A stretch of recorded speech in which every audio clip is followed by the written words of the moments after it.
é, não como vice agora, vamos voltar lá no comecinho, né? Que você foi líder comunitário do bairro Operário, né? Qual foi o ano que você foi líder comunitário? Por quantos mandatos? Foi um só mandato? Foi 2 mandatos? Teve apoio? Porque todo líder comunitário depende, né, do apoio de um político, do vereador, de uma autoridade. Você teve apoio? Como é que foi a sua trajetória como líder comunitário? Depois nós vamos vir, né, a trajetória que está hoje, beleza? A câmera é toda sua. Eu gosto muito de falar, Netinho, que a gente participa de movimentos, eu participo desde pequena.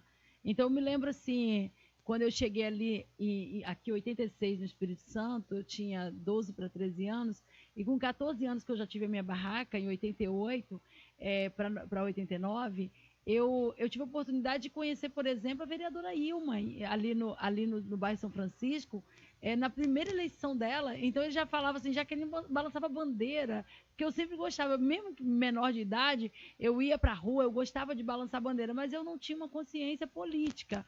E aí eu, trabalhando como qualquer trabalhador de camelô, eu pegava o meu ônibus cheio, saía ali de Flechal, depois nós moramos em São Francisco um tempo, nos apartamentos da Coab, depois meu pai desfez, não conseguiu pagar o apartamento, nós fomos para Flechal 2, onde compramos um barraco de madeira, fomos morar ali. Então, em Flechal 2, eu fui crescendo, eu tive uma filha e eu tive a oportunidade de comprar um lote no Planeta 2.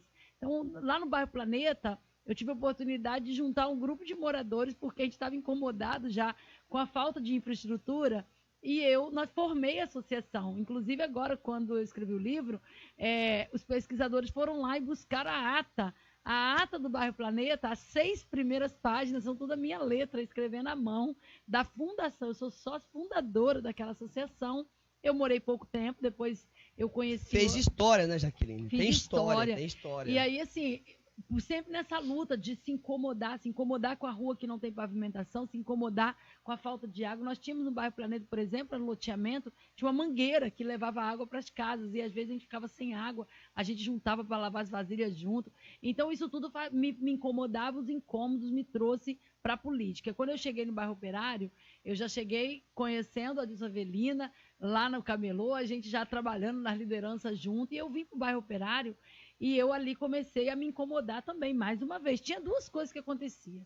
Acontecia o incômodo por ter muita lama, muito barro, muita poeira, e também um pouco da fé, porque eu tinha um pastor, na época o pastor Geraldo não era o meu pastor era o pastor Paulo, mas o pastor Geraldo da igreja Cristã Filadélfia de Marcílio, ele tinha o costume de ensinar a gente assim, levanta a mão e vamos profetizar. E aí a gente profetizava que a rua vai estar pavimentada. Eu, às vezes, chegava da escola à noite e falava, não, eu vou ver essa rua pavimentada. Mas só profetizar e não agir não resolvia. Você tinha que agir. E aí eu tive a oportunidade de ser presidente do bairro.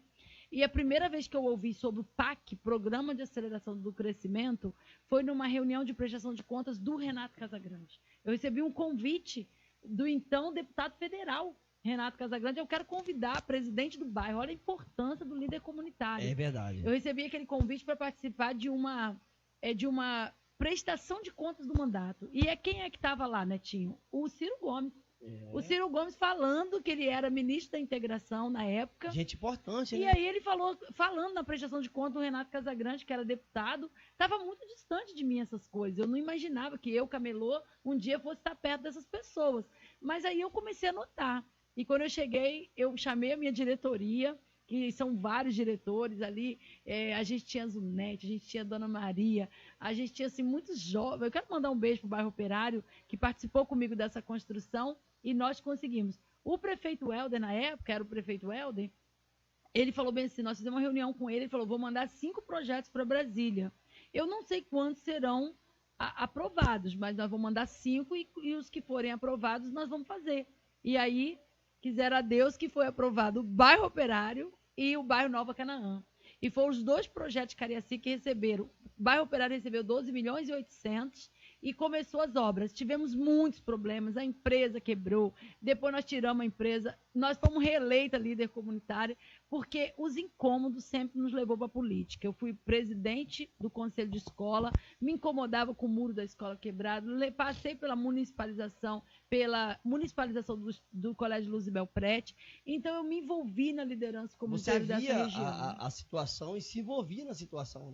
Né? É tipo assim, você vê um problema e você tem duas soluções. Lembrava muito do meu pai. Meu pai é nordestino, falava assim, em tempo de crise, ou você chora ou vende lenço. É verdade. Então, no momento que você está com um problema, ou você escolhe reclamar daquele problema somente, ou você escolhe se unir e buscar solução para esse problema.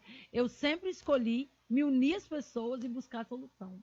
Muito bom. Quando o líder comunitário, ele ajuda a tua comunidade. Ele não só entra, né, só em questão política, mas também entra querendo ajudar a tua comunidade. Quando ele olha o problema, mesmo que ele não resolva, mas ele tenta resolver, ele corre atrás, porque sozinho não consegue, né, Jaqueline? Ser político comunitário